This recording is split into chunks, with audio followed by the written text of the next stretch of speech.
Yup, that's me. And you're probably wondering how I ended up in this situation. And for that explanation, we're going to have to take a journey back in time to the 24 hours that I spent driving down the worst highway in North America. Oh, hello there, and welcome back to my living room. And if you're new here, yes, I do live in a van down by the river. And by van, I mean fifth wheel, and by river, I mean I usually stay in RV parks. Today, I am sharing with you a little story about the time that I drove down the worst highway in North America, aka the Alcan Highway. More specifically, the notoriously treacherous section from Tok, Alaska to Destruction Bay, Canada. And if you're thinking, Rainey, that's not the worst highway in North America. I just finished driving the I-10 through Louisiana. Okay, well, it was definitely the worst stretch of road that I had driven. And we are all entitled to our opinions. Because you know what they say. Opinions are like asparagus stems, and every asparagus garden has one. Now, whether you are here because you are preparing to do this same drive and are wondering what to expect, or because you just love hanging out with me and enjoy watching my life spiral into a state of stressy, depressy, lemon zesty, strap in, because it's story time. Once upon a time, in a state that is not attached to the lower 48 states, my journey beginneth. And in the same way that most rough road travel days start, I prepared my home on wheels by strapping down and securing everything in here that I love.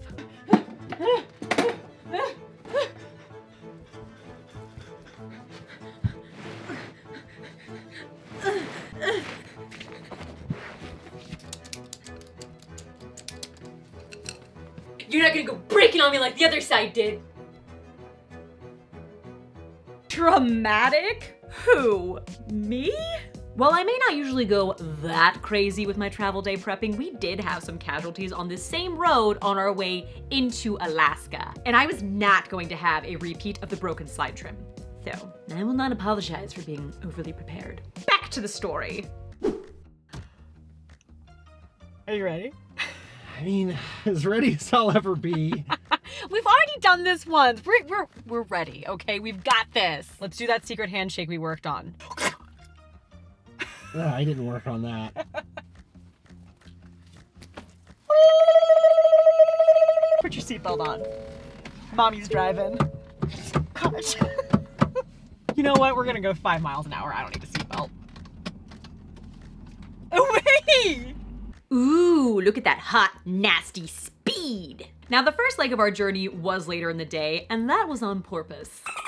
We wanted to tackle just enough of the drive to get us close to the border so that we'd be well rested in the morning to cross into Canada, hopefully not be detained by Border Patrol, and continue the rough journey ahead.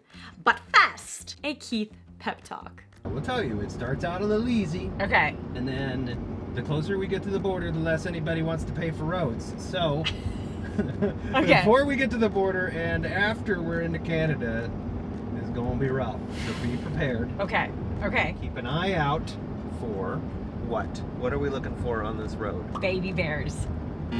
Well, but potholes. Oh. But frost heaves. Oh. You're driving. You've got no time to be looking for bears. This is gonna be a long drive. But for a while, I'll admit, it was pretty easy peasy lemon squeezy. It was a time of tranquility, a time of peace, a time where I only had one concern on my mind. Is that a baby bear? That's trash. But then... Oh, she lifts. Oh, no.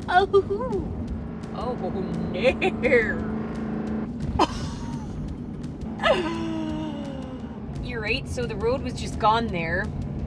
How long have I been driving? An hour. And as the sun set and the camera slowly lost focus on my face due to lack of light, we made it to our stop for the night. AKA an actual breeding ground for mosquitoes. We gotta move. We gotta go, the mosquitoes. We gotta get you in there. Those mosquitoes are so big, they can just pick you up. I'm done. Day 2. Art thou ready? Because thy feline sure wasn't. Come on, let's go. Come on. Come on. Go on. It's almost as if he knew of the horrors that lie ahead. All right, you parking lot princess. Yesterday was just a warm-up. Okay. Today is the real thing. All right. Also, don't get us arrested at the border, please. I'll do my best. Now, at this point, I was feeling the stress and pressure of the drive ahead, having only just recovered from the damages of the trip up. But I wanted to give the illusion that I'm a fun-loving, confident, experienced driver who would face the road ahead with grace and courage. Oh.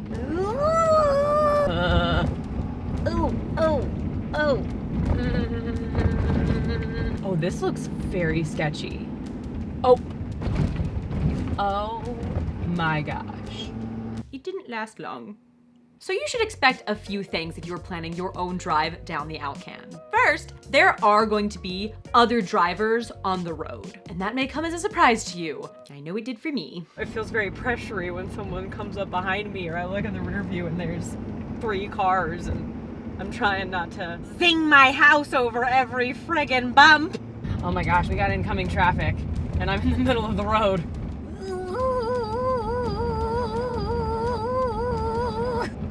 Hello?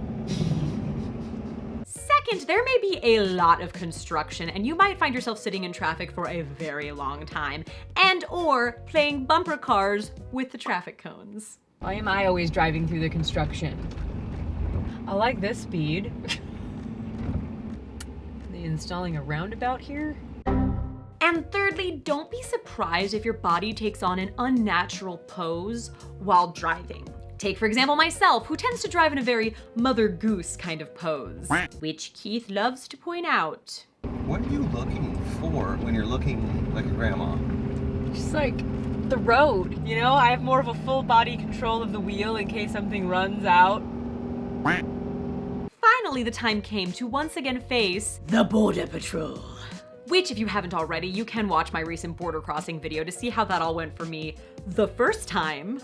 And it's true, my past experience may have given me a shot of overconfidence. All right, keep it together. Listen, I've done this once. Basically a professional. I'm gonna put my hat on backwards so that they can see my beautiful face. You gotta keep it real.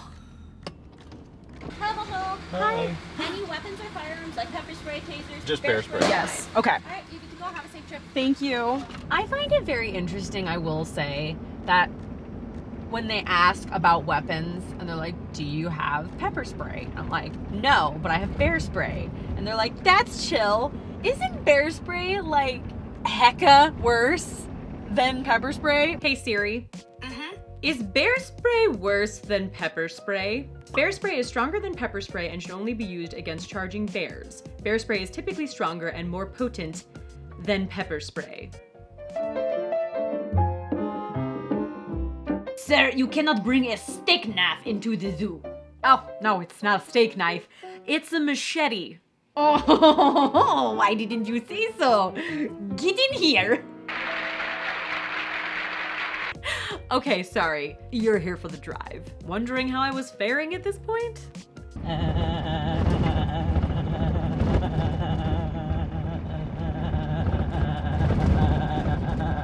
We're going 13 miles per hour. It is going to take a while. Another fun little tidbit for you, if you had not already surmised this of the Alcan Highway, the drive is dusty, much to Keith's chagrin. But I, being the brilliant scholar that I am, did come up with a solution for this problem. Here's a hot tip for you. If you go slow, you're never gonna be eating anybody's dust on this road. Everybody else is gonna be eating your dust because they're stuck behind you, so. Hot tip. Now it is important, no matter what road you are driving, to take breaks on long travel days. And that is especially true for us with 4 animals who put up with my eccentricity for 4.5 hours. So like we normally do, we chose to take a nice long interlude at a rest stop. Once our bellies were filled, our bladders were emptied, and our bodies were rested, it was time to finish this beast.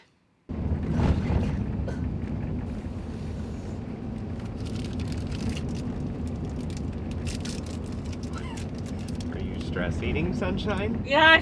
Shockingly enough, no matter how rough and treacherous and Reese's stress snack-inducing the Alcan may be, there are still people who will drive down the road like jewel thieves escaping a heist. Speedy speedster from Speedville. Oh my gosh, this guy's gonna come flying over this? This guy is moving. Oh my gosh, bro! Oh my gosh! They do not love their RVs the way that I do. But regardless of how fast or slow the other drivers may or may not be going, it is very important to remember that I can go as slow as I want and nobody judges me.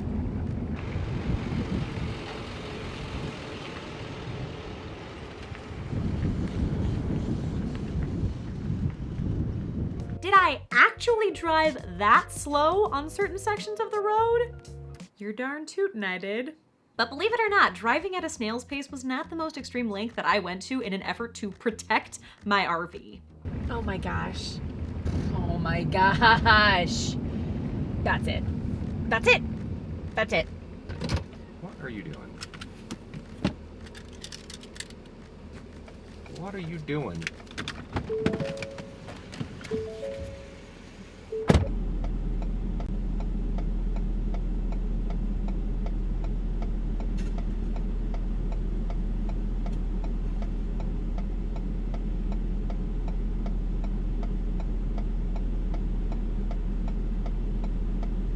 Feel better?